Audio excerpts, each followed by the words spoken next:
గౌరవ ముఖ్యమంత్రి వర్య, గౌరవ ఉప ముఖ్యమంత్రి వర్య మరియు గౌరవ సభ్యులారా, 2026-27 ఆర్థిక సంవత్సరానికి బడ్జెట్ ప్రతిపాదనలను ఈ గౌరవ సభ ఆమోదం కోసం ప్రవేశపెడుతున్నాను.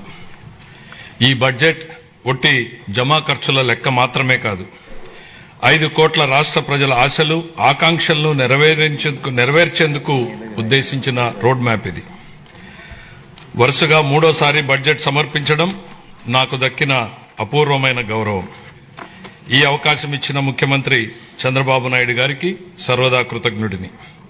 మా దృష్టిలో బడ్జెట్ అంటే కేవలం పద్దుల ప్రకటన కాదు, ఇది అంకెలకు అతీతం.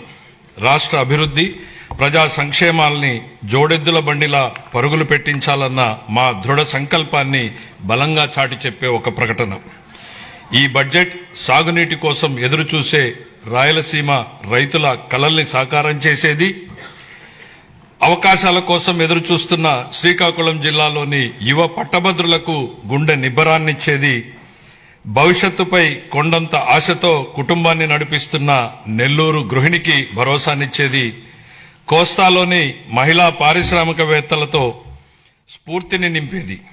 దీనిలో ప్రతిపాదించే ప్రతి రూపాయి రాష్ట్ర ప్రజల ఆశలు ఆకాంక్షలను సాకారం చేసేందుకు ఉద్దేశించింది.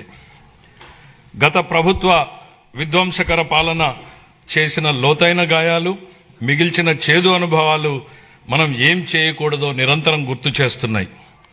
గత ప్రభుత్వ దుష్పరిపాలన వల్ల రాష్ట్రానికి జరిగిన భారీ నష్టాన్ని, ఆర్థిక విధ్వంసాన్ని గమనంలో ఉంచుకుని 2024 సంవత్సర బడ్జెట్ ప్రవేశపెట్టాను.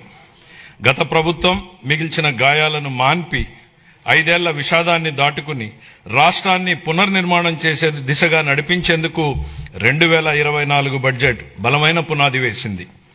2025 బడ్జెట్ స్వర్ణాంధ్ర 2047 లక్ష్యానికి అనుగుణంగా రాష్ట్రాన్ని అభివృద్ధి పథంలో నడిపించింది. అంత భారీ విధ్వంసానికి గురైన రాష్ట్రాన్ని పునర్నిర్మించేందుకు 2 ఏళ్లు చాలా తక్కువ సమయం.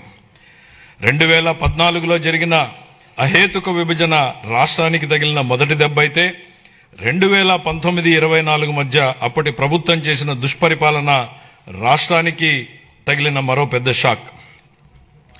గత ప్రభుత్వం చేసిన ఆర్థిక విధ్వంసం, అపసవ్య విధానాలు, పాలకుల అసమర్థత రాష్ట్రాన్ని మరింత ఇబ్బందుల్లో కూరుకుపోయేలా చేశాయి.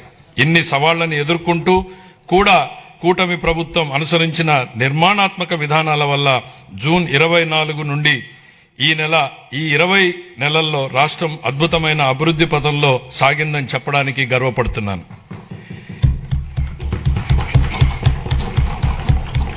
ఇప్పటి వరకు మనం ఏం సాధించాం, ఇప్పుడు ఎక్కడున్నాం, ఇంకా చేయాల్సిందేంటి అన్న అంశాల్ని కూలంకిషంగా ముదింపు చేసుకుని ఈ బడ్జెట్ ని రూపొందించాం. అటు ఉత్తరాంధ్ర నుంచి ఇటు రాయలసీమ వరకు ప్రజల జీవితాల్లో గొప్ప మార్పు తేవడం ఈ బడ్జెట్ ఉద్దేశం. మా లక్ష్యం కేవలం కాగితాలపై కనిపించే వృద్ధి లెక్కలు కానే కాదు, అభివృద్ధి సంక్షేమ ఫలాల్ని క్షేత్రస్థాయిలో ప్రజలకు అందేలా చేసి వారి జీవితాల్లో వెలుగులు చూడాలన్నదే మా తపన. విధ్వంసం నుంచి వికాసం దాకా 24 జూన్ నుండి ఇప్పటిదాకా సాగిన అభివృద్ధి ప్రయాణం నిజంగా అద్భుతం. 24-25లో అధికారంలోకి వచ్చిన మొదటి సంవత్సరంలోనే ఆర్థిక వ్యవస్థను మళ్లీ గాడిలో పెట్టాం. 19-24 మధ్య 10.3% పడిపోయిన ఆర్థిక వృద్ధి రేటుని 24-25లో 11.75% పెంచాం. 25-26లో ఎదురైన అనేక భౌగోళిక ఆర్థిక అనిశ్చితులను సృష్టించిన ప్రతికూల ప్రభావాల వల్ల ప్రపంచ ఆర్థిక వ్యవస్థ ఆటుపోట్లను ఎదుర్కొంది. కానీ భారత్ మాత్రం స్థిరంగా నిలబడింది. జమ్మూ కాశ్మీర్లో అమాయకులైన పర్యాటకుల్ని పొట్టన పెట్టుకున్న ఉగ్రవాద మూకలకు ఆపరేషన్ సింధూర్ పేరుతో భారత ప్రభుత్వం గట్టి జవాబునిచ్చింది. ఉగ్రవాదం, భౌగోళిక రాజకీయ అనిశ్చితులు, సుంకాల యుద్ధంతో తలెత్తిన ఉద్రిక్తతలకు భారత్ చలించదని ప్రధాని నరేంద్ర మోడీ నాయకత్వం ప్రపంచానికి బలమైన సందేశం ఇచ్చింది. భారతదేశానికి ఆయన నాయకత్వం భారత్ను శక్తివంతంగా తీర్చిదిద్దింది, ఆత్మవిశ్వాసంతో తలెత్తుకునేలా చేసింది. ఆయన ఈరోజు భారత ప్రపంచ వేదికపై సగర్వంగా తలెత్తుకునేలా చేశారు. కాబట్టే భారత్ కి బులంద్ భారత్ కి బులంద్ పెహచాన్ హై మోడీ అని యావత్ జాతి మొత్తం మోడీ నాయకత్వాన్ని అండగా నిలబడింది. భారత్ ఎట్టి పరిస్థితుల్లోనూ ప్రజల ప్రయోజనాల విషయంలో రాజీ పడబోదని ప్రపంచానికి అర్థమైంది. ప్రపంచంలో అనేక అస్థిర పరిస్థితులు ఉన్నప్పటికీ ప్రధాని నరేంద్ర మోడీ గారి నాయకత్వంలో భారత్ 8% వృద్ధి రేటును సాధించి సత్తా చాటింది.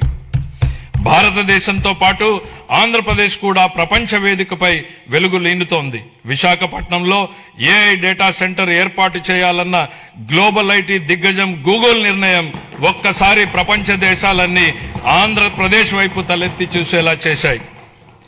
దాన్ని బాహుబలి ఒప్పందంగా పేర్కొనవచ్చు. ప్రపంచ పెట్టుబడులకు గమ్యస్థానం ఆంధ్రప్రదేశ్ అని ఆ ఒప్పందం రుజువు చేసింది. గౌరవ ముఖ్యమంత్రి చంద్రబాబు నాయుడు గారి సమర్థ నాయకత్వం, మరి యువ నాయకుడు గౌరవ మంత్రివర్యులు శ్రీ నారా లోకేష్ గారి విశేష కృషి వలన ఇది సాధ్యమైంది. ఇంతేకాదు, రాష్ట్రంలో పెట్టుబడులు వస్తున్నాయి, ప్రభుత్వంపై నమ్మకం పెరిగింది అంటే అది గౌరవ ముఖ్యమంత్రి గారి దార్శనికత పాలన మరియు గౌరవ ఉప ముఖ్యమంత్రి శ్రీ పవన్ కళ్యాణ్ గారి విశ్వసనీయ భాగస్వామ్యం వల్లనే సాధ్యమైంది. ఈ మార్పుకి సారథులు మన రాష్ట్ర ప్రజలేనని మేం బలంగా నమ్ముతున్నాం. 2024 జూన్లో రాష్ట్ర ప్రజలు ఎన్డీఏకి కనీ విని ఎరుగని రీతిలో ఘన విజయం కట్టబెట్టినప్పుడే ఈ మార్పు మొదలైంది. ప్రజలు మాకు వేసిన ప్రతి ఓటు వెనుక వారి ఉద్దేశం బలంగా స్పష్టమైంది. ప్రజలు వారితో పాటు వారి పిల్లలకు సురక్షితమైన బంగారు భవిష్యత్తు కోసమే ఎన్డీఏని అధికారంలోకి తెచ్చారు. గత ప్రభుత్వం పారిశ్రామికవేత్తల్ని, పెట్టుబడిదారుల్ని రాష్ట్రం నుంచి తరిమేసింది. 2019-24 మధ్య అప్పటి పాలకుల నుంచి ఎదురైన చేదు అనుభవాలతో పెట్టుబడిదారులు రాష్ట్రానికి రావాలంటేనే భయపడిపోయారు. పెట్టుబడులు రాకపోవడం, ఉన్న పరిశ్రమలనే మూసివేయడంతో నిరుద్యోగం తాండవించింది. కూటమి అధికారంలోకి వచ్చాక ఈ 20 నెలల్లో పరిస్థితులు పూర్తిగా మారాయి. పెట్టుబడిదారులకు దేశంలో అత్యంత అనుకూలమైన పరిస్థితులు ఇప్పుడు మన రాష్ట్రంలో ఉన్నాయి. దేశ జనాభాలో కేవలం 4.2% వాటా మాత్రమే ఉన్నప్పటికీ ఆంధ్రప్రదేశ్ ఇప్పుడు పెట్టుబడుల్ని ఆకర్షించడంలో మిగతా రాష్ట్రాలని వెనక్కు నెట్టింది. పెట్టుబడిదారులకు అత్యంత స్నేహపాత్రమైన రాష్ట్రంగా నిలిచింది.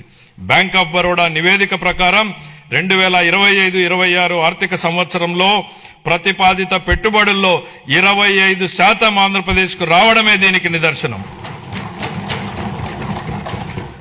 బ్రాండ్ చంద్రబాబు వల్లనే ఇది సాధ్యమైంది. ఇప్పటి వరకు మనం ఈజ్ ఆఫ్ డూయింగ్ బిజినెస్ గురించి మాట్లాడే వాళ్ళం, ఇప్పుడు గేరు మార్చాం. స్పీడ్ ఆఫ్ డూయింగ్ బిజినెస్ ఇప్పుడు మన విధానం. గౌరవ ముఖ్యమంత్రి చంద్రబాబు నాయుడు గారి సమర్థ నాయకత్వం, దార్శనికత, ప్రభుత్వ సుస్థిర విధానాలు రాష్ట్రాన్ని విజన్ స్వర్ణాంధ్ర 2047 లక్ష్యం దిశగా వేగంగా నడిపిస్తున్నాయి. ఆంధ్రప్రదేశ్ భవిష్యత్తుని స్వర్ణమయం చేసే మహాక్రతువులో గౌరవ ముఖ్యమంత్రి గారి చారిత్రాత్మక పాత్ర పోషిస్తున్నారు. తాను నాటిన చెట్ల నీడలో తానెప్పటికీ కూర్చోలేనని తెలిసినా భావి తరాల కోసం చెట్లు నాటే వ్యక్తే జీవితం యొక్క నిజమైన విలువలను అర్థం చేసుకున్నాడు అన్న విశ్వకవి గురుదేవులు శ్రీ రవీంద్రనాథ్ ఠాగూర్ గారి మాటల్ని ఇక్కడ నేను ఉటంకిస్తున్నాను. గౌరవ ముఖ్యమంత్రి ఈ భావనకు అసలైన ప్రతిరూపం. ఆయన కేవలం దూరదృష్టి గల నాయకుడు మాత్రమే కాదు, దాన్ని సాకారం చేయగల దక్షత కలిగినటువంటి నాయకుడు. తన దార్శనికతతో అమలు చేస్తున్న విధానాలు భావితరాలకు మేలు చేస్తాయన్న దృఢ విశ్వాసంతో వాటి సాధనకు అహర్నిశలు నిస్వార్థంగా కృషి చేస్తున్న గొప్ప నాయకుడు. సమాజ క్షేమం కోసం 365 రోజులు అవిశ్రాంతంగా ఒక తపస్సులాగా పనిచేస్తున్నారు. 1990వ దశకంలో ఆయన ఇన్ఫర్మేషన్ టెక్నాలజీ గురించి మాట్లాడినప్పుడు, దార్శనికతను అమల్లో పెట్టినప్పుడు దాని ఫలితం ఎలా ఉంటుందో చాలా మందికి అర్థం కాలేదు. కానీ అప్పటి యువత దాంతో ప్రయోజనం పొంది జీవితంలో పురోగమించడమే కాకుండా ప్రపంచవ్యాప్తంగా అవకాశాల్ని అందిపుచ్చుకుని సత్తా చాటారు. అప్పుడు ఆయన అమలు చేసిన సంస్కరణలు, తీసుకున్న విప్లవాత్మక నిర్ణయాలతో వెలిగించిన దీపం లక్షలాది జీవితాల్లో వెలుగు నింపింది. నేడు ఆయన విజయగాథను ఆయనే పునరావృతం చేస్తున్నారు. కానీ ఇప్పుడు మరింత గొప్ప దూరదృష్టితో, మరింత సమున్నత లక్ష్యంతో కొత్త చరిత్రను లిఖించబోతున్నారు. భవిష్యత్తును అంచనా వేసేందుకు ఉత్తమ మార్గం దాన్ని సృష్టించడమే అన్న సూక్తిని బలంగా నమ్మే వ్యక్తి. ముఖ్యమంత్రి గారు deep tech, AI, quantum computing వంటి అధునిక టెక్నాలజీలు ప్రతి కుటుంబం నుంచి ఒక ఎంటర్ప్రెన్యూర్ వంటి విధానాలు కేంద్రంగా ఆయన ఇప్పుడు రాష్ట్రాన్ని సరికొత్త శకంలోకి నడిపిస్తున్నారు. ఆయన మార్గదర్శకత్వంలో ఏపీ వెల్త్ ఫండ్ ను ప్రారంభించబోతున్నాం. రాబోయే రోజుల్లో అది Norway, UAE sovereign wealth funds లా విస్తృతమై మొత్తం రాష్ట్రాన్నే నడిపించడానికి సరిపోవచ్చు. నాతో సహా ఈనాటి సమాజానికి ఈ టెక్నాలజీల ప్రాముఖ్యత అర్థం కాకపోవచ్చు. కానీ ఆయన ఐటీ రంగంలో చూపిన చొరవ వల్ల 1990లో నాటి యువతరం లబ్ధి పొందినట్టే ఈనాటి యువత కూడా ఏఐ, డీప్ టెక్, క్వాంటమ్ టెక్నాలజీతో భవిష్యత్తు ఖచ్చితంగా లబ్ధి పొందుతుంది. ఆర్థిక వనరుల పరంగా మనం ఇప్పటికీ సంక్షోభం నుంచి పూర్తిగా బయటపడలేదు. పరిస్థితులు అంత సానుకూలంగా లేవు. గత ప్రభుత్వం మిగిల్చిన ఆర్థిక అస్తవ్యస్త పరిస్థితుల్ని అధిగమించే క్రమంలో ఇప్పటికీ అనేక సవాళ్లను ఎదుర్కొంటున్నాం. కానీ రాష్ట్ర అభివృద్ధి, సంక్షేమానికి సంబంధించి మా లక్ష్యాల్లో మార్పు లేదు. మా సంకల్పం చెక్కు చెదరలేదు. మా ప్రయాణాన్ని స్థిరంగా కొనసాగించేందుకు ప్రధాని నరేంద్ర మోడీ నుంచి అమూల్యమైన మద్దతు, సహకారం లభిస్తున్నాయి. ఆయనకు కృతజ్ఞతలు తెలియజేస్తున్నాం. కేంద్ర ఆర్థిక మంత్రి శ్రీమతి నిర్మలా సీతారామన్ గారు అందిస్తున్న గొప్ప సహకారం గురించి ప్రత్యేకంగా ప్రస్తావించాలి. కష్టకాలంలో ఆమె రాష్ట్రానికి వెన్నుదన్నుగా నిలబడ్డారు.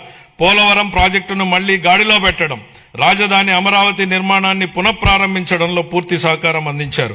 రాయలసీమ గ్లోబల్ హార్టికల్చర్ ప్రాజెక్టును ముందుకు తీసుకెళ్లేందుకు అవసరమైన తోడ్పాటును అందించారు. గత ప్రభుత్వం ఎడాపెడా చేసిన అప్పుల భారాన్ని తగ్గించేందుకు రుణాల పునర్వ్యవస్థీకరణకు అమూల్యమైన సహకారం అందించారు. ఆమెకు హృదయపూర్వక కృతజ్ఞతలు తెలియజేసుకుంటున్నాను.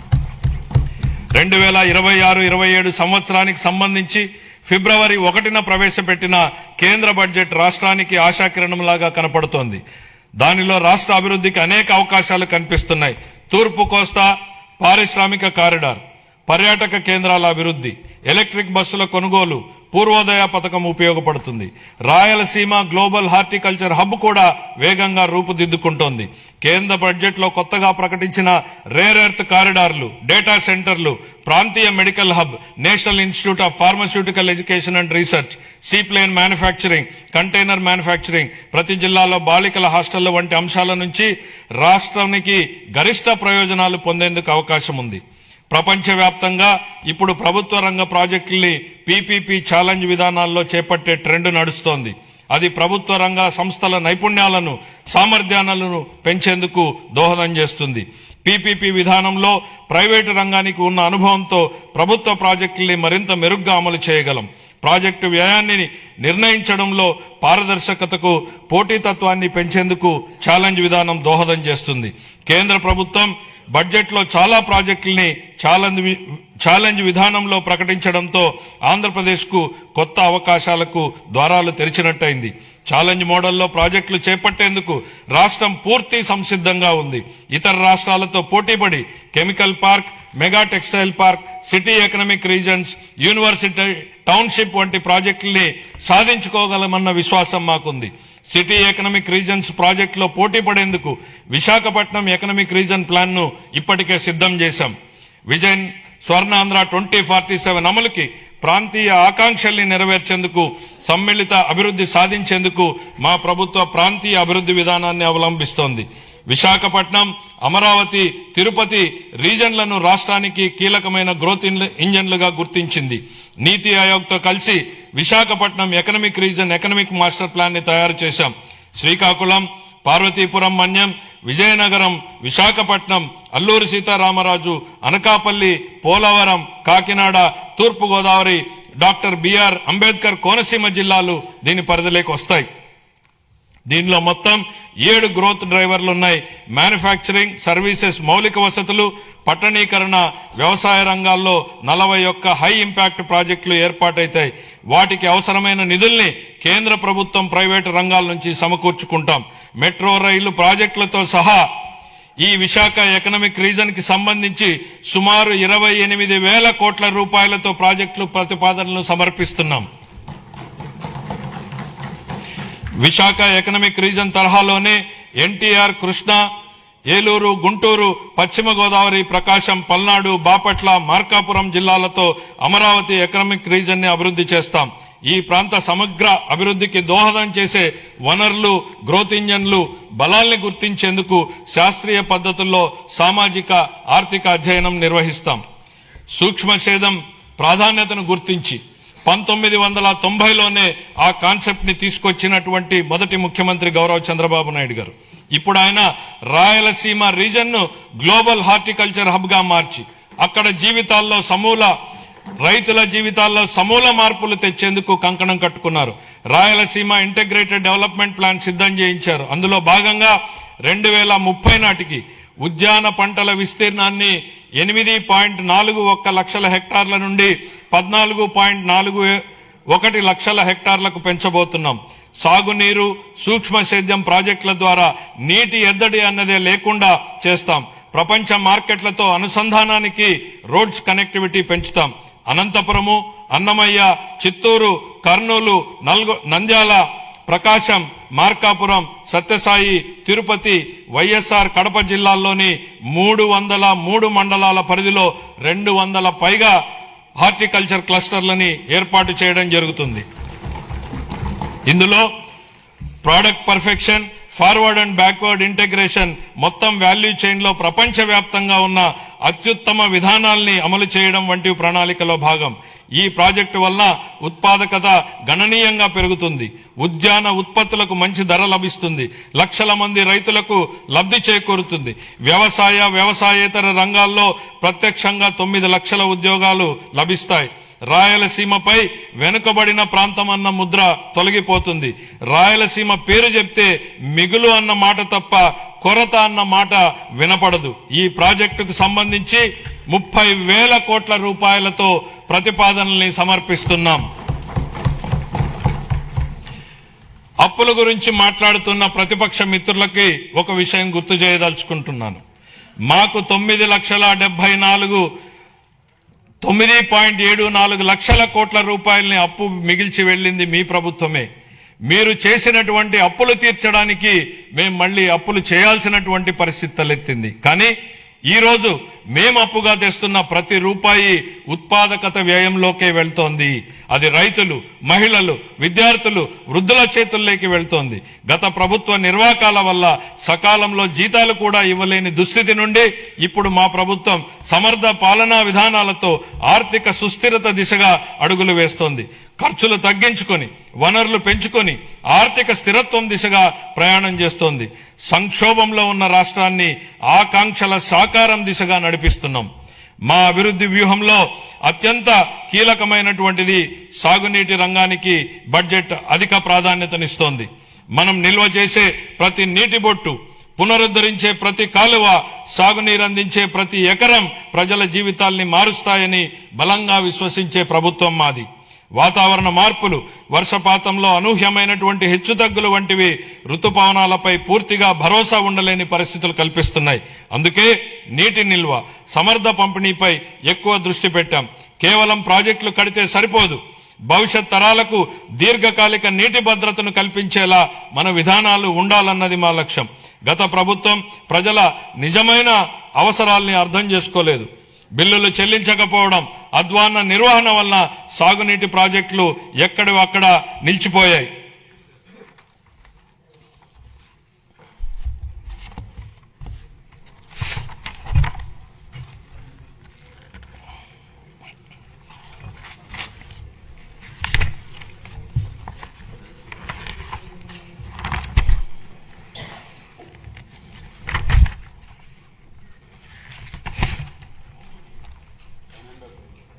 అంటే ప్రింట్ మారింది, కాపీ సడన్ గా అందులో ఫిగర్స్ వచ్చింది. సంకల్పం ఉన్న చోట సాధనకు మార్గం ఉంటుంది. 2 తెలుగు రాష్ట్రాల సాగునీటి వ్యవస్థలపై సమగ్ర అవగాహన కలిగిన గౌరవ ముఖ్యమంత్రి గారు మన రాష్ట్రానికి లభించడం మన అదృష్టం. పట్టిసీమ వంటి పథకాలను ఆయన సక్రమంగా ప్రణాళిక చేసి అమలు చేయడం ద్వారా రాష్ట్రంలోని పలు ప్రాంతాలకు జలభద్రతను కల్పించారు. అదేవిధంగా హెచ్ఎన్ఎస్ఎస్ ప్రాజెక్టును కేవలం 100 రోజుల్లో ప్రారంభించి వేగంగా పూర్తి చేసి రైతులకు నీరందించేలా చేయడంలో ఆయన సంకల్ప బలం కీలక పాత్రను పోషించింది.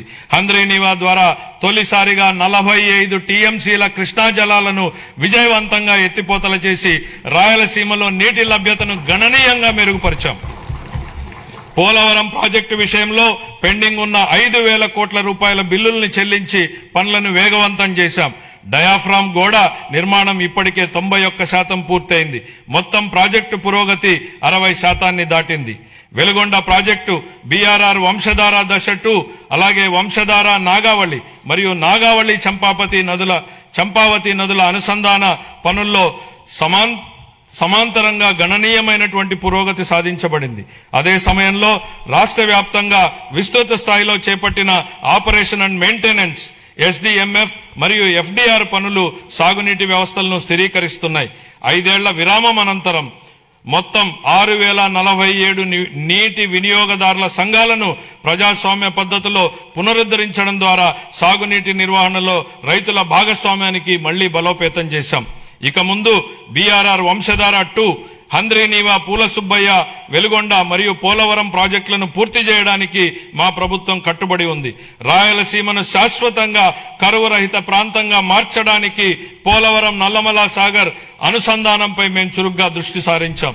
రాయలసీమను గ్లోబల్ హార్టికల్చర్ హబ్ గా తీర్చిదిద్దే ప్రణాళికలో సాగునీటి సరఫరా కూడా ఒక కీలకమైనటువంటి భాగం. 2026-27 ఆర్థిక సంవత్సరానికి గాను జలవనరుల శాఖకు 18,224 కోట్ల రూపాయల కేటాయింపును ప్రతిపాదిస్తున్నాను. వ్యవసాయం, పశు సంవర్ధక, ఉద్యానవనం, మత్స్య సహకార రంగాలు. వ్యవసాయం గాడి తప్పితే మిగతా ఏ రంగానికి సక్రమంగా నడిచే అవకాశం ఉండదు అన్న ఎంఎస్ స్వామినాథన్ గారి సూక్తిని గుర్తు చేస్తున్నాను అధ్యక్ష. అన్నదాత రైతులే సమాజానికి మూల స్తంభాలు. వారు పండించే ఆహారమే ప్రతి కుటుంబానికి మూలాధారం. అందువల్ల రైతుల సంక్షేమమే మా ప్రభుత్వానికి అత్యున్నత ప్రాధాన్యం. అన్నదాత సుఖీభవ పీఎం కిసాన్ పథకం కింద 2025-26 ఆర్థిక సంవత్సరంలో 46.86 లక్షల రైతు కుటుంబాలకు 20,000 రూపాయలు చొప్పున పెంచిన ఆర్థిక సహాయాన్ని అందిస్తూ మొత్తం 6,600 కోట్లను విడుదల చేశాం. కొత్తగా అమలు చేసిన జీఎస్టీ 2.0 సంస్కరణల ద్వారా వ్యవసాయం మరియు అనుబంధ రంగాలకు సంబంధించిన ఉత్పత్తులు, వ్యవసాయ పరికరాలు, ట్రాక్టర్లపై పన్నుల భారం గణనీయంగా తగ్గించబడింది. దీనివల్ల రైతులకు ప్రత్యక్షంగా లాభం చేకూరుతుంది. పశు సంపదకు పొంచి ఉన్న ఆరోగ్యపరమైనటువంటి ప్రమాదాలను తగ్గించే దిశగా పశు బీమా పథకం అమలుకు మేము నిరంతరం ప్రాధాన్యత ఇస్తున్నాం. పశు సేవలను మరింత బలోపేతం చేయడానికి కొత్త పశు వైద్య భవనాల నిర్మాణానికి 20 కోట్లను కేటాయిస్తూ మౌలిక వసతులను విస్తరిస్తున్నాం. అలాగే బడ్జెట్లో ప్రత్యేకంగా ప్రస్తావించకపోయినా మా సంకల్పం ఎంత స్పష్టమో చెప్పడానికి నిదర్శనం మత్స్యకార సేవలో పథకం అమలు. ఈ పథకం ద్వారా ఆర్థిక సహాయాన్ని 10,000 నుండి 20,000కు పెంచాం. దీని ద్వారా 1,20,000 మంది మత్స్యకార కుటుంబాలు లాభపడుతున్నాయి. ధరల స్థిరీకరణ నిధి. గత ప్రభుత్వం ధరల స్థిరీకరణ నిధికి భారీ కేటాయింపులు చేసినప్పటికీ వాటిని సమర్థవంతంగా వినియోగించలేదు. 2019-24 మధ్య కాలంలో ధరల స్థిరీకరణ నిధికి 7,500 కోట్లను బడ్జెట్లో కేటాయించినప్పటికీ 5 ఏళ్ల కాలంలో కేవలం 8,880 కోట్లను మాత్రమే కేవలం 880 కోట్లను మాత్రమే 5 ఏళ్లలో ఖర్చు చేశారు. అవసరమైన సందర్భాలలో ప్రభుత్వం ఎంత వేగంగా స్పందించాలనే దానికి మా ప్రభుత్వం ఉదాహరణగా నిలిచింది. ధరల స్థిరీకరణ నిధికి 300 కోట్లను మాత్రమే కేటాయించినప్పటికీ ఒక్క సంవత్సరంలోనే 1,200 కోట్లకు పైగా ఖర్చు చేసి రైతులకు ఉపశమనం కల్పించాం. తోతాపురి మామిడి రైతులు, ఉల్లి రైతులు, కోకో గింజల సాగుదారులు, పొగాకు రైతులకు తదితరులకు మద్దతు అందించాం. ఈ 26-27 ఆర్థిక సంవత్సరానికి గాను ధరల స్థిరీకరణ నిధికి 500 కోట్ల రూపాయలను కేటాయింపును ప్రతిపాదిస్తున్నాను. సహకార రంగం. పదవి బాధ్యతలు స్వీకరించినప్పటి నుంచి సహకార రంగాన్ని పునరుద్ధరించేందుకు మా ప్రభుత్వం కట్టుబడి పనిచేస్తోంది. యాప్కాప్, డీసీసీబీలు ప్యాక్స్ తో కూడిన మూడంచెల సహకార వ్యవస్థను బలోపేతం చేయడం ద్వారా గ్రామీణ ఆర్థిక వ్యవస్థకు మరింత బలం చేకూర్చాం. 25-26 ఆర్థిక సంవత్సరంలో 53.2 లక్షల సభ్యులకు సేవలందిస్తూ 7,600 కోట్లకు పైగా వ్యవసాయ రుణాలను మంజూరు చేశాయి.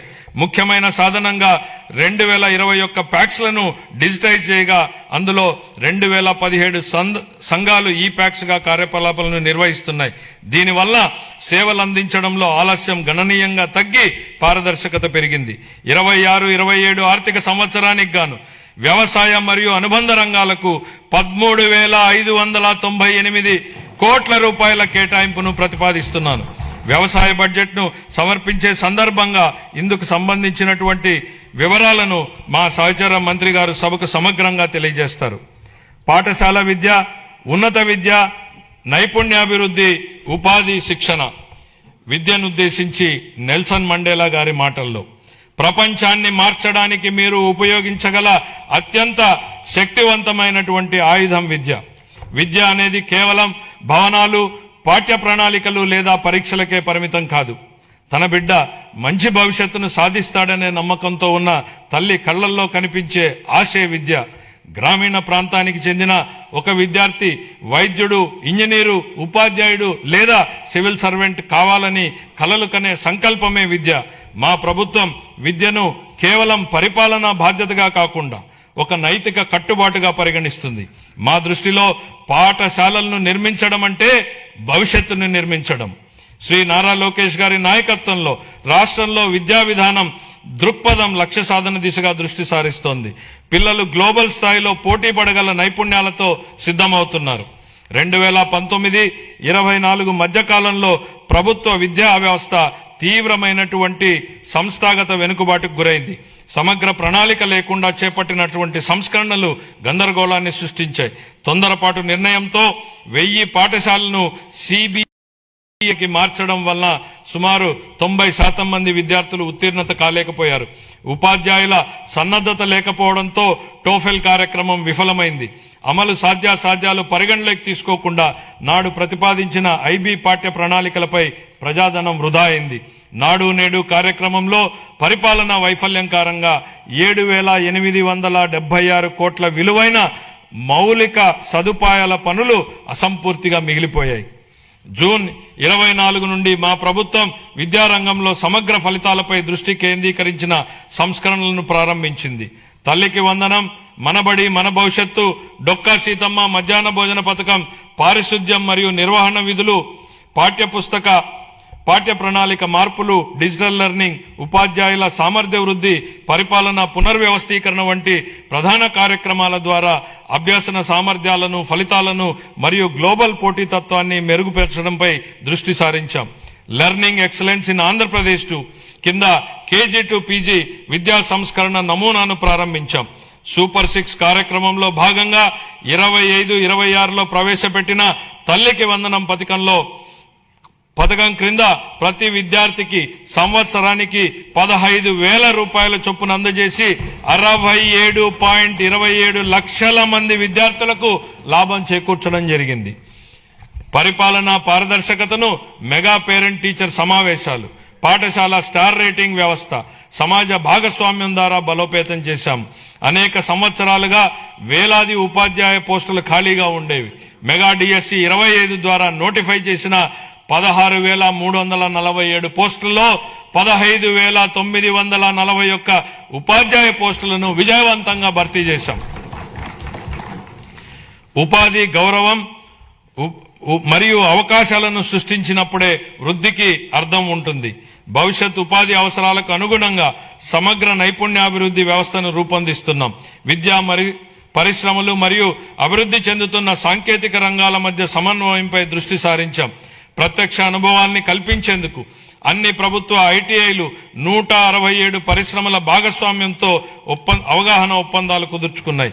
ఈ ఆర్థిక సంవత్సరంలో 9,188 మంది శిక్షణార్థులు పరిశ్రమల్లో ప్రత్యక్ష శిక్షణ పొందగా ప్రభుత్వ ఐటీఐ విద్యార్థుల్లో 98% మందికి నియామకాలు లేదా అప్రెంటిస్ అవకాశాలు పొందారు. 26-27 ఆర్థిక సంవత్సరానికి నేను ఈ క్రింది విధంగా కేటాయింపులను ప్రతిపాదిస్తున్నాను. పాఠశాల విద్యాశాఖకు 32,308 కోట్ల రూపాయలు. అందులో ప్రజా పాఠశాలల మౌలిక వసతుల సమగ్రాభివృద్ధికి 1,500 కోట్లు, ఉన్నత విద్యాశాఖకు 2,567 కోట్లు, నైపుణ్యాభివృద్ధి మరియు శిక్షణ శాఖకు 1,232 కోట్లు. పంచాయతీరాజ్ మరియు గ్రామీణాభివృద్ధి గౌరవ ఉప ముఖ్యమంత్రి శ్రీ కె పవన్ కళ్యాణ్ గారి నాయకత్వంలో ఆంధ్రప్రదేశ్ గ్రామీణ ముఖ చిత్రం రూపాంతరం చెందుతోంది. 25-26 ఆర్థిక సంవత్సరంలో 3.44 లక్షల మంది ఎన్నికైన ప్రజాప్రతినిధులు మరియు కార్యనిర్వాహకులకు శిక్షణ ఇవ్వడం ద్వారా ఆంధ్రప్రదేశ్ దేశవ్యాప్తంగా ప్రథమ స్థానాన్ని సాధించింది. ఆగస్టు 15, 2019 నుండి 24-25 వరకు అమల్లో ఉన్న జల్ జీవన్ మిషన్ కింద గత ప్రభుత్వం మొత్తం 26,824 కోట్ల రూపాయల ప్రాజెక్టు వ్యయంలో కేంద్ర భాగస్వామ్యం లభించిన నిధుల్లో కేవలం 2,255 కోట్లను మాత్రమే వినియోగించింది. 23-24లో కేంద్రం నుండి అతి తక్కువ కేటాయింపులు వచ్చినప్పటికీ ఛత్తీస్గఢ్, జార్ఖండ్, గుజరాత్, ఒడిశా వంటి రాష్ట్రాలు ఆంధ్రప్రదేశ్ కంటే ఎక్కువగా ఖర్చు చేశాయి. మా ప్రభుత్వం ఈ పథకాన్ని పునరుద్ధరించేందుకు ముందడుగు వేసింది. మా విజ్ఞప్తిని స్వీకరించి పథకం గడువుని 28 వరకు పొడిగించిన భారత ప్రభుత్వానికి మా కృతజ్ఞతలు. దీర్ఘకాలిక స్థిరత్వ సమస్యలను పరిష్కరించడంతో పాటు 100% కవరేజీని సాధించేందుకు ఉపరితల జల ఆధారిత మల్టీ విలేజ్ స్కీమ్స్ ద్వారా ఈ కార్యక్రమాన్ని పునర్వ్యవస్థీకరించాము. ప్రతి వ్యక్తికి 55 లీటర్ల తాగునీటి సరఫరాను చేసే విధంగా దిశగా చర్యలు తీసుకోవడం జరుగుతోంది. గ్రామీణ అనుసంధానతను బలోపేతం చేస్తూ 4,000 కిలోమీటర్లకు పైగా గ్రామీణ రహదారుల పనులు చేపట్టడం జరిగింది. వీటిలో అనేక పనులు పూర్తి చేయడం జరిగింది. మిగతా పనులు ముగింపు దశలో ఉన్నాయి. దీని ద్వారా దూర ప్రాంతమైనటువంటి గ్రామాలలో మార్కెట్ ప్రాప్తి, ఆదాయ వృద్ధి మరియు ఆర్థిక స్థిరత్వం మెరుగుపడుతోంది. శాస్కీ కింద 2,123 కోట్లను కేటాయించడం జరిగింది. 26-27 ఆర్థిక సంవత్సరానికి పంచాయతీ రాజ్ మరియు గ్రామీణాభివృద్ధి శాఖకు 22,942 కోట్లను కేటాయించాలని నేను ప్రతిపాదిస్తున్నాను. పర్యావరణం, అటవీ, విజ్ఞాన శాస్త్రం, సాంకేతిక శాఖ 2019-20 మధ్యకాలంలో పరిపాలనా వైఫల్యాల కారణంగా ఎర్రచందనం అక్రమ రవాణా, అక్రమ గనుల తవ్వకం, అటవీ భూముల ఆక్రమణ వంటి ఘటనలు చోటు చేసుకున్నాయి. ఆంధ్రప్రదేశ్ ను హరితాంధ్రప్రదేశ్ గా తీర్చిదిద్దడం మా లక్ష్యం. 2030 నాటికి 37% మరియు 47 నాటికి 50% పచ్చదనం సాధించే దిశగా అటవీ సంపదను స్థిరంగా నిర్వహించడం, ఎడారీకరణను ఎదుర్కోవడం వంటి చర్యలను అమలు చేస్తాం. వ్యూహాత్మక పర్యావరణ రక్షణ వలయంగా green cover wall of Andhra Pradesh ను అమలు చేయనున్నాం. 26-27 ఆర్థిక సంవత్సరానికి పర్యావరణం, అటవీ, విజ్ఞాన శాస్త్రం, సాంకేతిక శాఖకు 714 కోట్ల రూపాయలను కేటాయించాలని నేను ప్రతిపాదిస్తున్నాను. పట్టణాభివృద్ధి అమృత్ 2.0 పథకం కింద 111 పట్టణ స్థానిక సంస్థల్లో మొత్తం 506 ప్రాజెక్టులు అమల్లో ఉన్నాయి. అదనంగా UIDF, AIB సహకారంతో చేపట్టినటువంటి ప్రాజెక్టులు కూడా పురోగతిలో ఉన్నాయి. ఈ ప్రాజెక్టులన్నింటికీ 2027 డిసెంబర్ నాటికి పూర్తి చేయాలనే లక్ష్యంతో ముందుకు సాగుతున్నాం. ఆ సందర్భంలో 2 సంవత్సరాల వ్యవధిలో UIDF కింద ఆంధ్రప్రదేశ్ కు అదనంగా 4,000 కోట్లను మంజూరు చేయడంలో సహకరించిన గౌరవ కేంద్ర ఆర్థిక మంత్రి గారికి మా కృతజ్ఞతలు. 1982లోనే స్వర్గీయ NT రామారావు గారు ఆహార భద్రతా ప్రాధాన్యతను గుర్తించారు. అదే స్ఫూర్తితో మా ప్రభుత్వం 204 అన్నా క్యాంటీన్లను నిర్వహిస్తోంది. 2000 మార్చి నాటికి వాటి సంఖ్యను 275కు పెంచి అతి పేద ప్రజలకు కూడా తగిన ఆహారం అందుబాటులో ఉండేలా చేసి ఆకలిని నివారించడమే మా లక్ష్యం. విశాఖపట్నం మరియు విజయవాడ వంటి ప్రధాన నగరాల్లో ఆధునిక మెట్రో రైలు వ్యవస్థలో ప్రయాణించే కళ త్వరలో సాకారం కానుంది. ప్రధానమంత్రి ఆవాస్ యోజన, ఎన్టీఆర్ నగర్స్ కింద ఆర్థికంగా బలహీన వర్గాలకు చెందిన కుటుంబాలకు 25 లక్షల గృహ పట్టాలు, ఇళ్లను అందించి సొంత ఇంటి కలను నెరవేర్చడమే మా ప్రభుత్వ లక్ష్యం. అమరావతి ప్రజల రాజధాని. మా ప్రజల రాజధాని అమరావతి అభివృద్ధికి మద్దతు అందించిన గౌరవ ప్రధానమంత్రి శ్రీ నరేంద్ర మోడీ గారికి హృదయపూర్వక కృతజ్ఞతలు. ఆంధ్రప్రదేశ్ శాశ్వత రాజధానిగా అమరావతికి చట్టబద్ధత హోదా కల్పించే ప్రక్రియ ప్రారంభించినందుకు ఆయనకు ప్రత్యేక ధన్యవాదాలు. వివిధ ఆర్థిక సంస్థల ద్వారా స్వయం సమృద్ధి నమూనాలో నిధులను సమీకరించి పనులను వేగవంతంగా ముందుకు తీసుకెళ్తున్నాం. 57,868 కోట్ల విలువైన 97 పనులకు పరిపాలనా అనుమతులు జారీ చేశాం. ఇది మా ప్రభుత్వం ప్రజల రాజధాని అమరావతిని నిర్మించాలనే నిబద్ధతకు స్పష్టమైన నిదర్శనం. 2026-27 ఆర్థిక సంవత్సరానికి మున్సిపల్ పరిపాలన మరియు పట్టణాభివృద్ధి శాఖకు 14,539 కోట్లను కేటాయించాలని నేను ప్రతిపాదిస్తున్నాను. న్యాయశాఖ, హోం, మద్య నిషేధం, ఎక్సైజ్ మరియు అగ్నిమాపక శాఖలు. మంచివారు భయపడనప్పుడు చెడు శక్తులు బలహీనమవుతాయన్నటువంటి రొనాల్డ్ రీగన్ సూక్తిని గుర్తు చేస్తూ తీవ్ర వాతావరణ పరిస్థితుల్లోనూ, పండగల సమయంలోనూ, అత్యవసరాలు, విపత్తులు, ప్రజా కార్యక్రమాలలోనూ సమయంలోనూ వ్యక్తిగత అవసరాలను పక్కన పెట్టి రాత్రింబగళ్లు కర్తవ్యాన్ని నిర్వహించేదే మన పోలీసు దళమే. కాకి యూనిఫామ్ గౌరవం మరియు హుందాతనాన్ని భుజాన మోస్తూ ఏదైనా ఆపదొస్తే మొట్టమొదటగా స్పందించేది వారే. వారి సేవాభావం, త్యాగస్ఫూర్తిని మా ప్రభుత్వం అత్యంత గౌరవంగా భావిస్తుంది. గత పాలనలో దెబ్బతిన్న పోలీసు వ్యవస్థ గౌరవాన్ని పునరుద్ధరించేందుకు మా ప్రభుత్వం కట్టుబడి ఉంది. గౌరవ ముఖ్యమంత్రి గారి హామీ మేరకు శాంతి భద్రతల యంత్రాంగాన్ని సమూలంగా మార్చడానికి ఈ క్రింది ఆధునీకరణ మరియు సంక్షేమ చర్యలు తీసుకుంటున్నాం. పోలీసు శాఖకు 3,000 కొత్త వాహనాలను త్వరలో అందించనున్నాం. డిజిటల్ అరెస్టులు, ఆన్లైన్ మోసాల వంటి ఆధునిక నేరాలను ఎదుర్కొనేందుకు ప్రతి జిల్లాలో ప్రత్యేక సైబర్ పోలీస్ స్టేషన్ను ఏర్పాటు చేస్తున్నాం. స్మార్ట్ పోలీసింగ్ ల్యాబ్ల స్థాపన, కృత్రిమ మేధస్సు ఆధారిత ప్రాజెక్టులు, ఆధునిక కమ్యూనికేషన్ భద్రతా పరికరాలు, సీసీటీవీ మరియు డ్రోన్ వినియోగంలో సాంకేతికంగా దృఢమైన పోలీసు వ్యవస్థని నిర్మిస్తున్నాం. కొత్త ఏపీ పోలీస్ అకాడమీ స్థాపన కోసం 94 ఎకరాలు కేటాయించాం. నిర్మాణ పనుల ప్రారంభానికి ఈ సంవత్సరంలో 15 కోట్ల రూపాయల కేటాయింపును ప్రతిపాదిస్తున్నాను.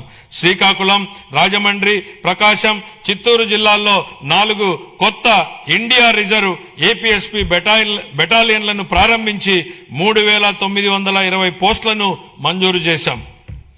పౌర పోలీసు నిష్పత్తిని మెరుగుపరిచేందుకు 5,757 స్టైఫండరీ కేడెట్ ట్రైనీ కానిస్టేబుళ్లను నియమించాం. శిక్షణ సమయంలో వారికి ఆర్థిక మద్దతుగా నెలవారీ భత్యాన్ని 4,500 నుండి 12,000 వరకు 3 రెట్లు పెంచినట్లు గౌరవ ముఖ్యమంత్రి గారు ప్రకటించారు. అమలు చేయడం జరుగుతోంది. పోలీసు సిబ్బందికి బకాయి ఉన్న టీఏడీఏలు, సెలవు సంబంధిత బకాయిలు, వైద్య రీయింబర్స్మెంట్లు తదితర చెల్లింపుల కోసం దాదాపు 500 కోట్లను విడుదల చేశాం. పోలీస్ కానిస్టేబుల్ నుంచి డీజీపీ వరకు 20 లక్షల నుండి 45 లక్షల వరకు ఉచిత బీమా కవరేజీ కల్పించే గ్రూప్ పర్సనల్ యాక్సిడెంట్ ఇన్సూరెన్స్ పథకాన్ని పునరుద్ధరించాం. గత 5 ఏళ్లలో విస్తరించిన గంజాయి సమస్యను ప్రత్యేక విభాగం ఈగల్ ద్వారా మరియు డ్రోన్ల వినియోగంతో కట్టడి చేస్తున్నాం. మహిళల భద్రత కోసం శక్తి యాప్ను ప్రారంభించాం. దీని ద్వారా 7 నిమిషాల్లో స్పందన లభిస్తుంది మరియు వేధింపులకు పాల్పడే వారిపై కఠిన చర్యలు తీసుకుంటాం.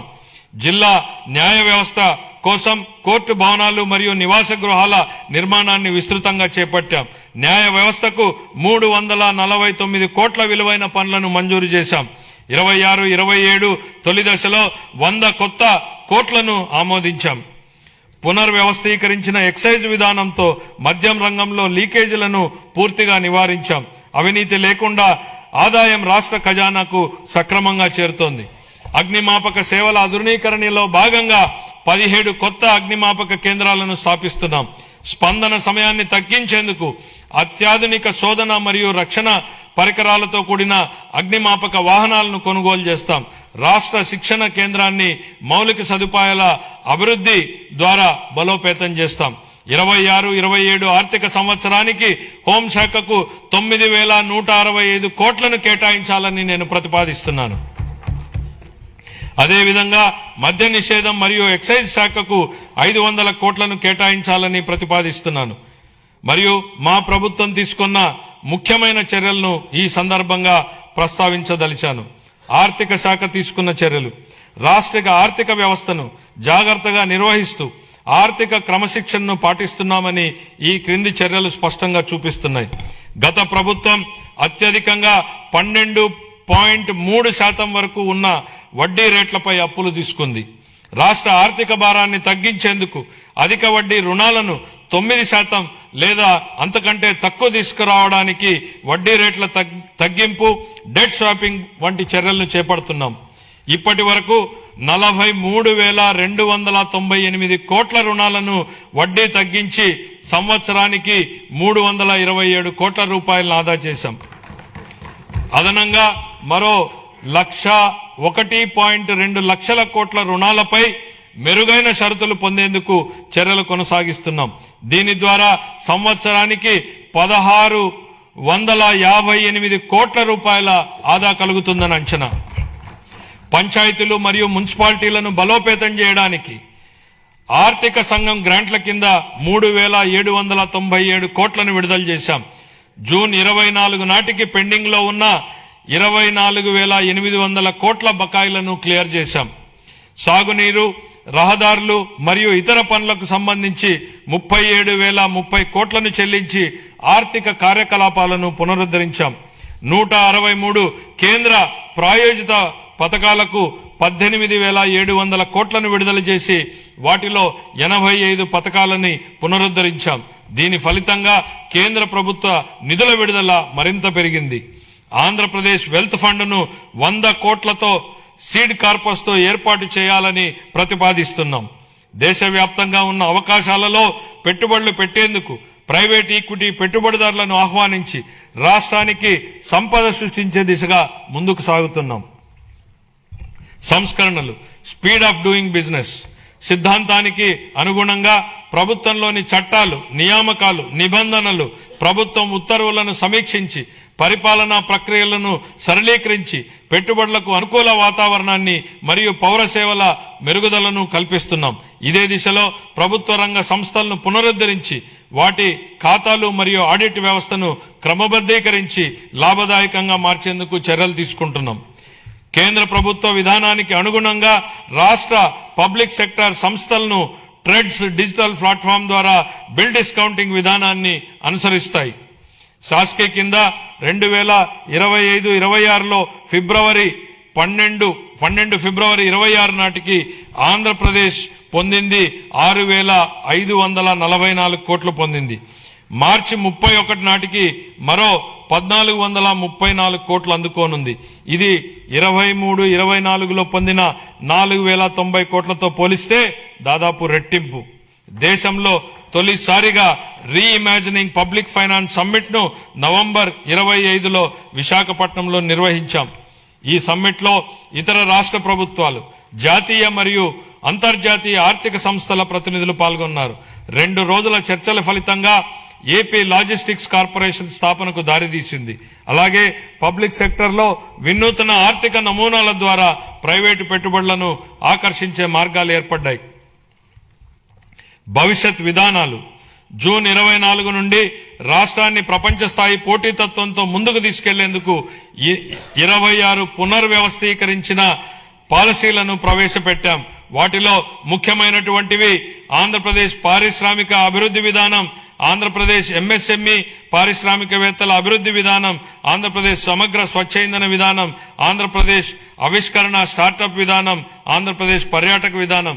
ఇలా మొత్తం 26 పాలసీలను ప్రవేశపెట్టడం జరిగింది.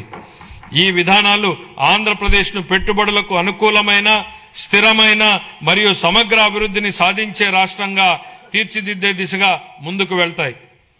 పరిశ్రమలు, మౌలిక సదుపాయాలు, పెట్టుబడులు, సమాచార సాంకేతికం, ఎలక్ట్రానిక్ కమ్యూనికేషన్, ఆవిష్కరణలు మరియు భవిష్యత్ సంసిద్ధత. నేడు కృషి చేసిన వారిదే రేపటి భవిష్యత్తు అన్నటువంటి సూక్తిని గుర్తు చేస్తూ నేటి పెట్టుబడే రేపటి ఉపాధి అని మేము విశ్వసిస్తున్నాం. వ్యూహాత్మక ప్రణాళికలు మరియు నిరంతర సంస్కరణల ద్వారా ఆంధ్రప్రదేశ్ను పరిశ్రమలు మరియు ఆవిష్కరణలకు అగ్రగామి గమ్యస్థానంగా నిలబెట్టేందుకు కట్టుబడి ఉన్నాం. 2019-24 మధ్యకాలంలో పారిశ్రామిక విధానం పూర్తిగా దెబ్బతింది. అయితే మా ప్రభుత్వ అచంచల కృషితో కేవలం 18 నెలల్లో బ్రాండ్ ఆంధ్రప్రదేశ్ ని పునరుద్ధరించాం. జూన్ 24 నుండి 9.68 లక్షల కోట్ల విలువైన 1.19 లక్షల పెట్టుబడి ప్రతిపాదనలు ఆమోదించబడి 5.41 లక్షల ఉద్యోగ అవకాశాల సృష్టికి మార్గం సుగమమైంది. మా విజన్ ప్రపంచంతో పోటీ, స్థానికంగా చేయూత. Compete globally, care locally. ఇటీవల నిర్వహించిన గ్లోబల్ పార్ట్నర్షిప్ సమ్మిట్ 25లో 13.25 లక్షల కోట్లకు పైగా పెట్టుబడి ఒప్పందాలు కుదిరాయి. 16.13 లక్షల ఉద్యోగాల సామర్థ్యంతో 610 MOUలు సంతకం చేయబడ్డాయి. ప్రస్తుతం దేశంలో అతి పెద్ద సింగిల్ FDI పెట్టుబడిని ఆకర్షించిన రాష్ట్రంగా ఆంధ్రప్రదేశ్ గురించి ప్రపంచం మాట్లాడుతోంది. గట్టి అంతర్జాతీయ, జాతీయ పోటీ మధ్య విశాఖపట్నంలో గూగుల్ సంస్థతో $15 బిలియన్ విలువైన AI ఆధారిత డేటా సెంటర్ స్థాపనకు ఒప్పందం కుదుర్చుకున్నాం. గౌరవ మంత్రి శ్రీ నారా లోకేష్ గారు బ్రాండ్ చంద్రబాబుని సమర్థవంతంగా వినియోగించి ఈ చారిత్రాత్మక ఒప్పందాన్ని సాధించారు. ఆయనను ఆంధ్రప్రదేశ్ చీఫ్ జాబ్ క్రియేటర్ గా కొనియాడటం సముచితం. అదనంగా అనకాపల్లిలో సమగ్ర ఉక్కు కర్మాగారం, నక్కపల్లిలో బల్క్ డ్రగ్ పార్క్, సమగ్ర సౌర సెల్ ప్రాజెక్ట్, 500 CBG ప్లాంట్లు, కాకినాడలో గ్రీన్ అమోనియం ప్రాజెక్ట్, ఓర్వకల్లులో సెమీ కండక్టర్ యూనిట్ వంటి ప్రముఖ పెట్టుబడులని ఆకర్షించగలిగాం.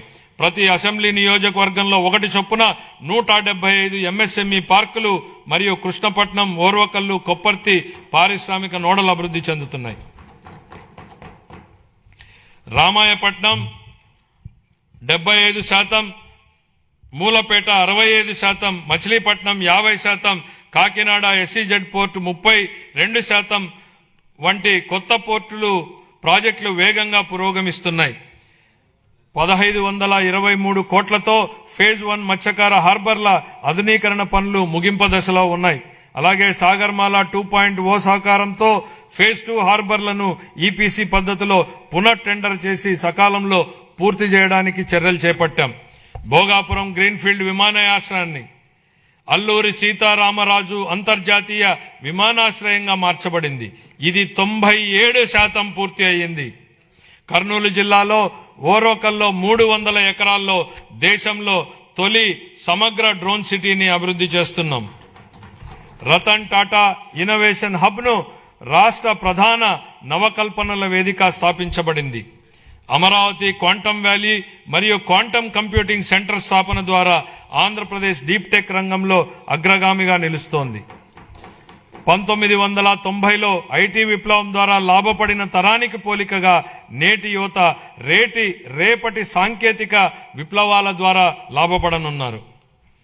36 పైగా శాఖలు, 139 డేటాబేస్ల సమగ్ర సమన్వయంతో ఏపీ స్టేట్ డేటా లేక్ ద్వారా డేటా ఆధారిత పరిపాలనను బలోపేతం చేశాం. మనమిత్ర వాట్సాప్ సేవలను 150 నుండి 900కు పైగా పెంచి పౌరులకు వేగవంతమైన సేవలు అందిస్తున్నాం. దీని ద్వారా పౌరుల ప్రభుత్వ కార్యకలాపాలు భౌతిక సందర్శన గణనీయంగా తగ్గడమే కాకుండా నిర్ధారించిన సమయంలో పౌర సేవలను పొందగలుగుతున్నాం. 1 ఏప్రిల్ 26 నుండి చేనేత కార్మికులకు నెలకు 200 యూనిట్లు, పవర్లూమ్ కార్మికులకు 500 యూనిట్ల వరకు ఉచిత విద్యుత్ అందించనున్నాం. దీనివల్ల 1,00,000కు పైగా కుటుంబాలు లాభపడతాయి.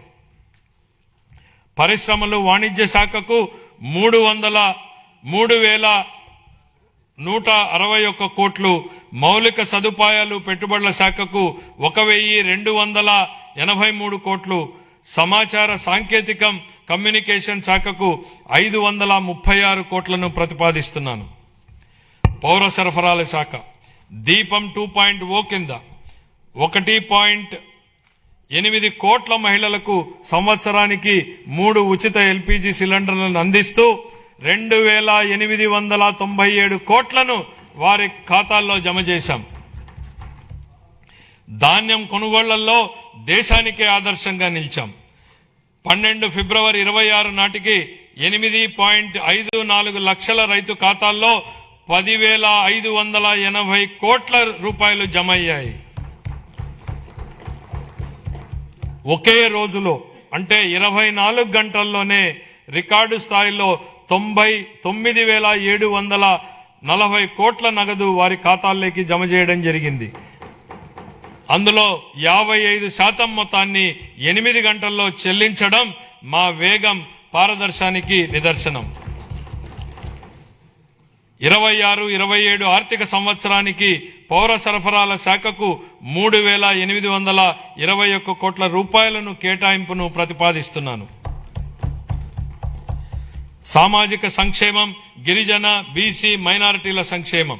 అభివృద్ధి అంటే కేవలం భవనాలు కాదు, గౌరవప్రదమైన జీవనమే అసలైన అభివృద్ధి. గౌరవ ముఖ్యమంత్రి గారి హృదయానికి అత్యంత సన్నిహితమైన అంశం సంక్షేమం. సంక్షేమం అనేది కేవలం దాతృత్వం కాదని, అది సమానత్వం, గౌరవం మరియు సామాజిక న్యాయం పట్ల ప్రభుత్వానికి ఉన్న అంకిత భావమని ఆయన బలంగా నమ్ముతారు. సంక్షేమ కార్యక్రమాలను స్వర్ణాంధ్ర 2047 లక్ష్యాలతో అనుసంధానిస్తూ విద్య, ఆదాయ భద్రత మరియు ఆత్మగౌరవమే కేంద్ర బిందువుగా ఆయన పాలన సాగిస్తున్నారు.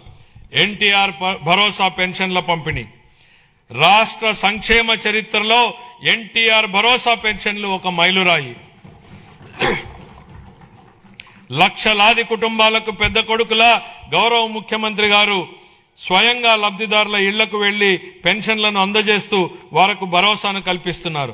దేశంలో మరెక్కడా లేని విధంగా డీబీటీ ద్వారా 4,000 నుండి 15,000 రూపాయల వరకు పెన్షన్లను అందిస్తున్న ఏకైక రాష్ట్రం ఆంధ్రప్రదేశ్. గత 19 నెలల్లో 58,000 కోట్ల కంటే ఎక్కువ విలువైన పెన్షన్లను లబ్ధిదారులకు పంపిణీ చేయడం జరిగింది. ఆర్థిక ఒత్తిడి ఉన్నప్పటికీ సూపర్ 6 ను విజయవంతంగా అమలు చేశాం. ఎస్సీ, ఎస్టీ, బీసీ, ఈడబ్ల్యూఎస్, మైనారిటీలకు fees reimbursement, post matric scholarship, auto డ్రైవర్ల సేవలో, మత్స్యకారుల సేవలో ఉచిత విద్యుత్ వంటి పథకాలను అమలు చేస్తున్నాం.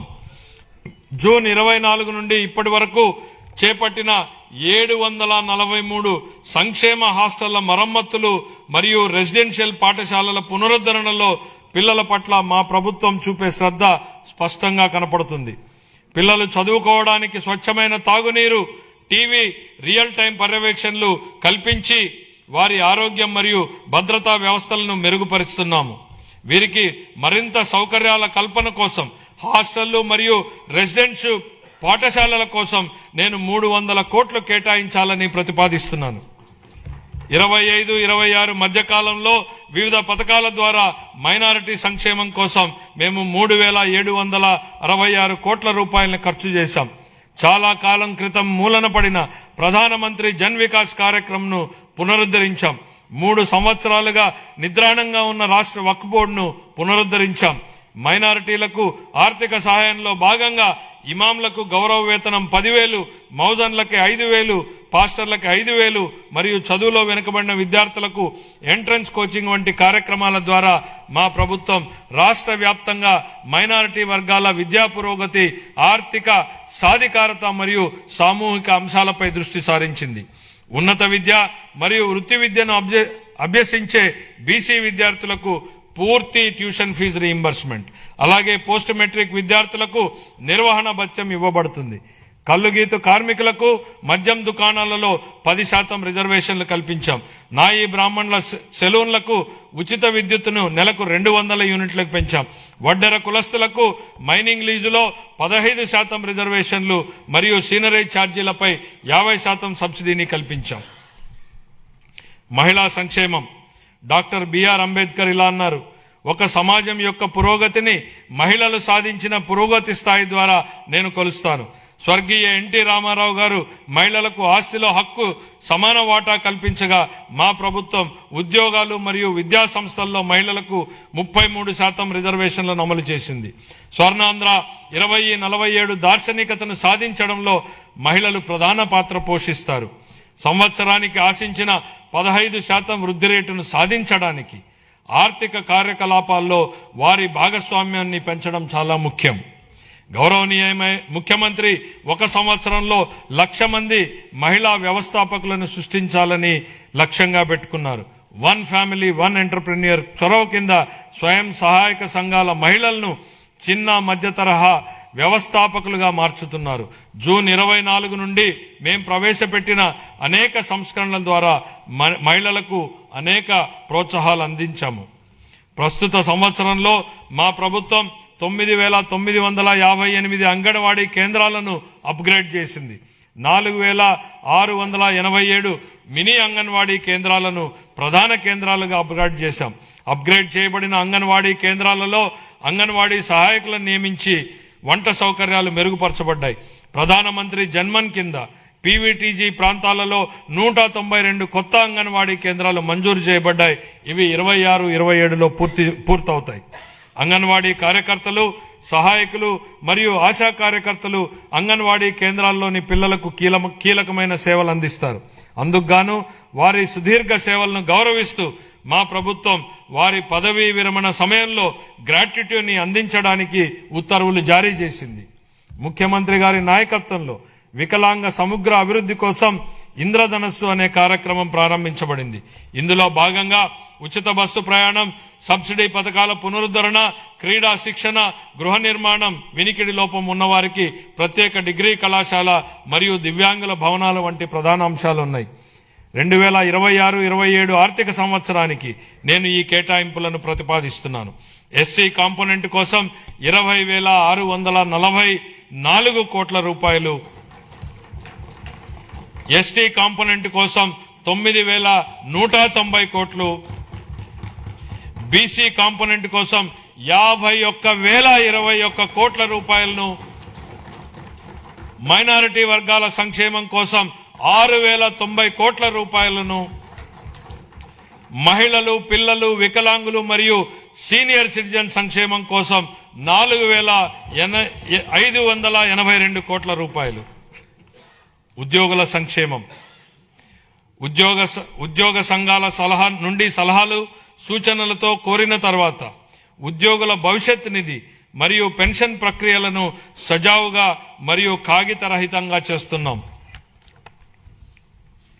ఈ డిపిసి మాడ్యూల్ ద్వారా ప్రమోషన్ ప్రక్రియ ఆన్లైన్ చేయబడింది.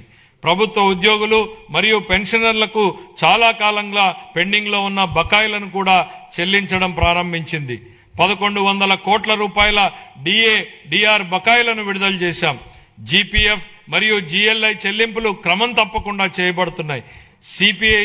సిపిఎస్ ఉద్యోగులకు వారి పిఆర్ఏఎన్ అకౌంట్లో ప్రభుత్వ వాటాతో కలిసి ఎప్పటికప్పుడు కాంట్రిబ్యూషన్ జమ చేస్తున్నాం.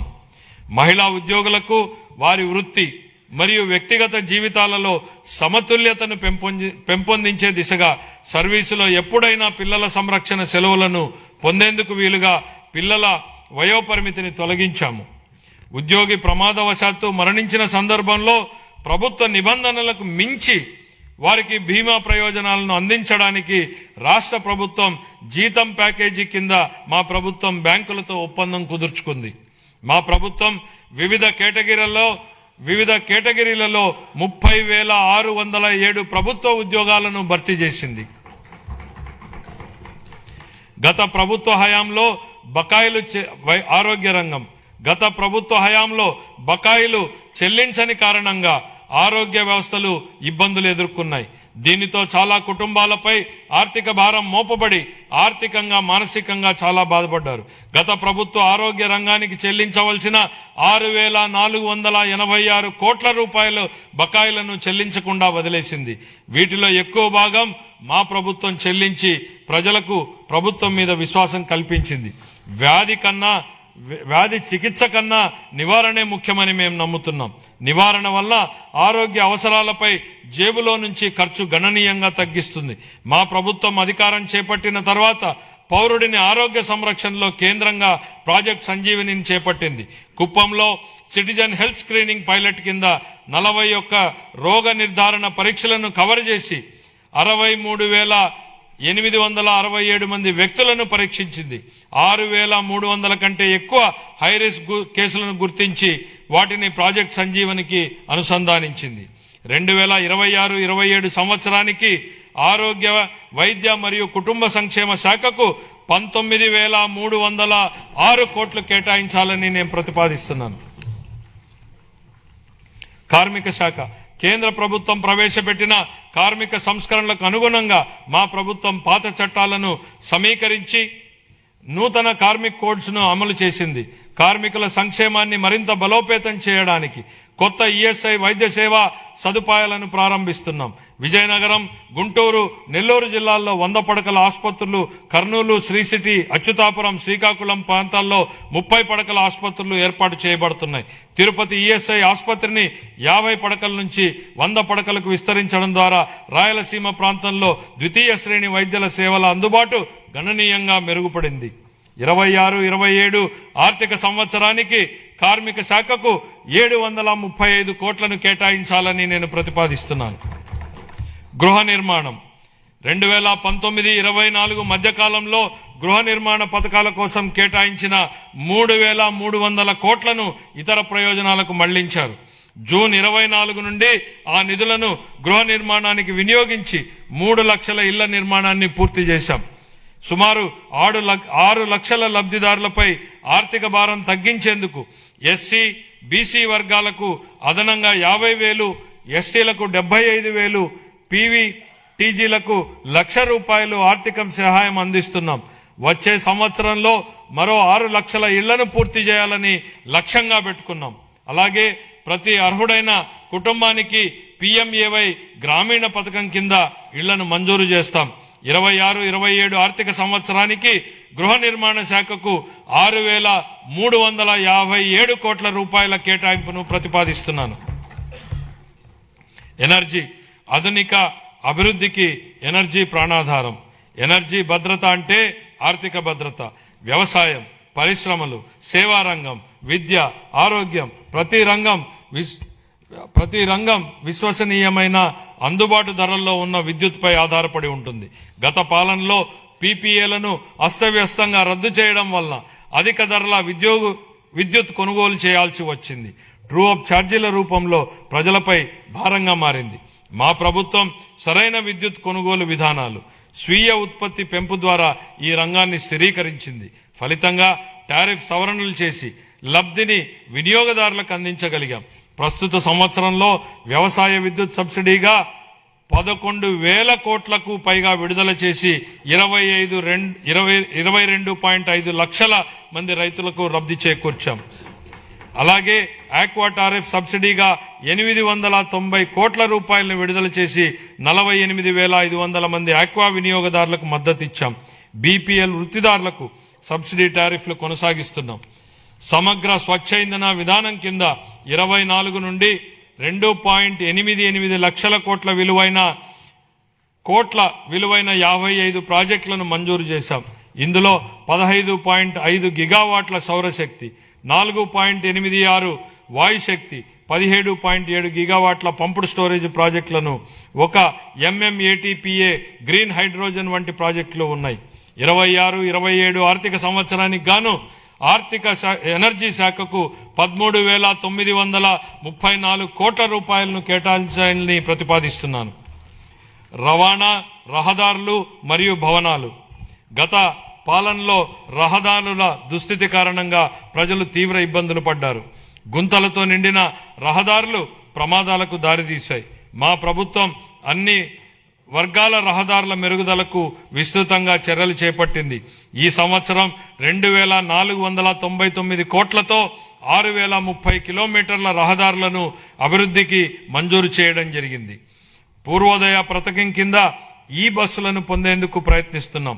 అదనంగా PM ఈ బస్ సేవా పథకం కింద 11 ప్రధాన నగరాల్లో 750 ఎలక్ట్రిక్ బస్సులను ప్రవేశపెడతాము. మహిళా సాధికారత భద్రత లక్ష్యంగా ఆగస్టు 15, 2025 నుండి స్త్రీ శక్తి పథకాన్ని ప్రారంభించాం. జనవరి 26 నాటికి దాదాపు 40 కోట్ల మహిళా ప్రయాణికులు ఈ పథకం ద్వారా లబ్ధి పొందారు. 26, 27లో ఎండీఆర్లు మరియు రాష్ట్ర రహదారులపై లక్షిత పునరుద్ధరణల ద్వారా గుంతల రహిత రహదారులను నిర్మిస్తాం. ట్రాఫిక్ నియంత్రణ, భద్రతా ఆడిట్లు, సీసీ కెమెరాలు, రాస్తే సాంకేతిక జోక్యాల ద్వారా రోడ్డు భద్రతను బలోపేతం చేస్తాం. రవాణా రహదారులు మరియు భవనాల శాఖకు 9,856 కోట్ల రూపాయలను కేటాయించాలని ప్రతిపాదిస్తున్నాను. గనులు మరియు భూగర్భ శాఖ గత పాలనలో గనుల రంగం వ్యక్తిగత లాభాల కోసం వినియోగించబడింది. మా ప్రభుత్వం పౌర కేంద్రిత ఖనిజ పాలనకు ప్రాధాన్యత ఇస్తూ జూలై 24లో ఉచిత ఇసుక విధానాన్ని ప్రవేశపెట్టింది. కేవలం ఆపరేషన్ ఖర్చులను మాత్రమే వసూలు చేస్తూ ఇసుకను అందుబాటులో ఉంచింది. ఉచిత ఇసుక విధానం ఉన్నప్పటికీ డిజిటల్ పర్యవేక్షణ, అనుసరణ సంస్కరణల ద్వారా ఈ సంవత్సరం గనుల ఆదాయం 33% వృద్ధిని సాధించింది. యువజనాభివృద్ధి, క్రీడలు, పర్యాటకం మరియు సంస్కృతి ఏపీ పర్యాటక విధానం 24-29 ద్వారా పరిశ్రమ హోదా, మూలధన సబ్సిడీలు, ఎస్జీఎస్టీ రీయింబర్స్మెంట్లు, స్టాంప్ డ్యూటీ మినహాయింపులు, పారదర్శక భూ కేటాయింపులతో ప్రగతిశీల విధానాన్ని అమలు చేస్తున్నాం. ఏపీ భూపర్యాటక భూ కేటాయింపు విధానం 2025 ద్వారా గణనీయంగా ప్రైవేటు భాగస్వామ్యానికి, క్యారవాన్ టూరిజం మరియు హోమ్ స్టేల రంగాలలో ఆకర్షించడమైనది. 117 ఎంఓయూల ద్వారా 20,088 కోట్ల పెట్టుబడులను ఆకర్షించి 122,637 ఉద్యోగ అవకాశాలు సృష్టించాం. 6,681 కోట్ల విలువైన ప్రాజెక్టులు అమల్లో ఉన్నాయి. రాష్ట్ర విభజన తర్వాత గరిష్టంగా 428 కోట్ల రూపాయల కేంద్ర పర్యాటక గ్రాంట్ లభించింది. సూర్యలంక, అఖండ గోదావరి, గండికోట, సింహాచలం, బొర్రా గుహలు, అహోబిలం, నాగార్జున సాగర్ వంటి ప్రాంతాల్లో మౌలిక సదుపాయాల అభివృద్ధి జరుగుతోంది. రాష్ట్రం 7 ప్రధాన కేంద్రాలు మరియు 25 పైగా థీమాటిక్ సర్క్యూట్లతో కూడిన బహుముఖ పర్యాటక గ్రిడ్ ను అభివృద్ధి చేసింది. సంవత్సరానికి 60 పైగా ఉత్సవాల నిర్వహణ ద్వారా సాంస్కృతిక పర్యాటకాన్ని ఉత్తేజపరిచి ఆంధ్రప్రదేశ్ను భారతదేశంలో అభివృద్ధి చెందుతున్న అనుభవాల రాజధానిగా స్థాపిస్తోంది. తిరుపతిని ప్రపంచ స్థాయి పర్యాటక గమ్యస్థానంగా తీర్చిదిద్దేందుకు కేంద్ర ప్రభుత్వంతో సమన్వయంతో చేస్తూ మౌలిక సదుపాయాలను బలోపేతం చేస్తామని మీకు తెలియజేయడానికి సంతోషిస్తున్నాను. ఈ కార్యక్రమంలో భాగంగా ప్రపంచ స్థాయి పర్యాటక వసతులతో పాటు హోటళ్లతో పాటు వినోద ప్రదేశాలు ఏర్పాటు చేయడం జరుగుతుంది. గోదావరి పుష్కరాల సందర్భంగా యాత్రికులకు భద్రతతో కూడిన ఆధ్యాత్మిక అనుభవం కల్పించేందుకు సమగ్ర ఏర్పాట్లు చేస్తున్నాం. దీనికి ప్రారంభంగా 60 కోట్లను కేటాయించాలని ప్రతిపాదిస్తున్నాం. 26-27 ఆర్థిక సంవత్సరానికి గాను యోజనాభివృద్ధి, పర్యాటకం మరియు సంస్కృతి శాఖకు 439 కోట్ల రూపాయల కేటాయింపును ప్రతిపాదిస్తున్నాను. ఖాతాలు 24-25 ఆంధ్రప్రదేశ్ రాష్ట్రానికి సంబంధించి ఆర్థిక లెక్కలను కంట్రోలర్ అండ్ ఆడిటర్ జనరల్ పరిధిలోని అకౌంటెంట్ జనరల్ కార్యాలయం వారు ఖరారు చేసిన ప్రకారం 24-25 ఆర్థిక సంవత్సరానికి ఆదాయ లోటు 60,285 కోట్లు, ఆర్థిక లోటు 81,362గా నమోదయ్యాయి. ఇవి రాష్ట్ర స్థూల దేశీయోత్పత్తిలో జీఎస్డీపీలో వరుసగా 3.79% మరియు 5.11%గా ఉన్నాయి. సవరించిన అంచనాలు 25-26 ఆర్థిక సంవత్సరానికి సవరించిన అంచనాల ప్రకారం రెవెన్యూ వ్యయం 2,38,021 కోట్ల రూపాయలు కాగా మూలధన వ్యయం 39,498 కోట్ల రూపాయలు. రెవెన్యూ లోటు సుమారు 41,118 కోట్లు రూపాయలు కాగా ఇదే కాలానికి ద్రవ్య లోటు సుమారు 80,567 కోట్ల రూపాయలుగా ఉంది. ఇవి రాష్ట్ర స్థూల దేశీయోత్పత్తిలో వరుసగా 2.33% మరియు 4.57%గా ఉన్నాయి. బడ్జెట్ అంచనాలు 26-27 ఆర్థిక సంవత్సరానికి మొత్తం 3,32,205 కోట్ల రూపాయలను ప్రతిపాదిస్తున్నాను. అందులో ఆదాయ వ్యయం 2,56,143 కోట్ల రూపాయలు, మూలధన వ్యయం 53,915 కోట్లగా అంచనా వేయబడింది. ఆదాయ లోటు సుమారు 22,002 కోట్లు కాగా ఆర్థిక లోటు సుమారు 75,868 కోట్లుగా ఉండవచ్చని అంచనా. ఇవి రాష్ట్ర స్థూల దేశీయోత్పత్తిలో వరుసగా 1.88 మరియు 3.84% ఉండనున్నాయి. ముగింపు. ఈరోజు మనం ఎంచుకున్న మార్గాలే రేపటి మన భవిష్యత్తును నిర్ణయిస్తాయి. ఈ స్ఫూర్తికి ఈ బడ్జెట్ అర్థం పడుతోంది. ఇది కేవలం మన రాష్ట్రాన్ని రేపటి కోసం సిద్ధం చేసేందుకు ఉద్దేశించింది మాత్రమే కాదు, భవిష్యత్ తరానికి మేలు బాటలు పరిచే బడ్జెట్. ఇది ఆకాంక్షల్ని బాధ్యతల్ని సమతుల్యం చేస్తుంది. ఈ బడ్జెట్ కేవలం వృద్ధి లెక్కలు చెప్పేది మాత్రమే కాదు, ఇది రాష్ట్ర భవిష్యత్ ఆర్థిక గమనాన్ని లక్ష్యాన్ని బలంగా చాటి చెబుతుంది. ఇది కేవలం తాత్కాలిక ఉపశమనం కలిగించేది కాదు, దీర్ఘకాలిక లక్ష్యాల సాధనకు ఉద్దేశించిన దార్శనిక పత్రం. ఆంధ్రప్రదేశ్ను భవిష్యత్ సవాళ్లకు ధీటుగా బలమైన స్వావలంబన కలిగిన రాష్ట్రంగా తీర్చిదిద్దేందుకు రూపొందించిన బడ్జెట్ ఇది. రాష్ట్రం ఇకపై సాగించబోయే ప్రయాణానికి క్రమశిక్షణ, సాహసోపేత నిర్ణయాలు, సమిష్టి కృషి అవసరం. లక్ష్య సాధనలో ఖచ్చితంగా విజయం సాధిస్తామన్న భరోసాతో ఉన్నాం. ఎందుకంటే మన కలలను సాకారం చేయడంలో తిరుగులేని నాయకుడు, దార్శనికుడు శ్రీ చంద్రబాబు నాయుడు గారి నాయకత్వం ఉంది. భారతదేశాన్ని అగ్రస్థానంలో నిలబెట్టేందుకు, తిరుగులేని శక్తిగా తీర్చిదిద్దేందుకు అవిశ్రాంత కృషి చేస్తున్న ప్రధాని శ్రీ నరేంద్ర మోడీ గారి అండదండలు, ఉప ముఖ్యమంత్రి శ్రీ పవన్ కళ్యాణ్ గారి విశ్వసనీయ భాగస్వామ్య సహకారం మరింత ఉత్సాహంతో లక్ష్యాన్ని చేరేలా ప్రేరణనిస్తాయి. ఆ నాయకులిచ్చే స్ఫూర్తి మనల్ని మెరుగైన భవిష్యత్తు వైపు నడిపిస్తుంది.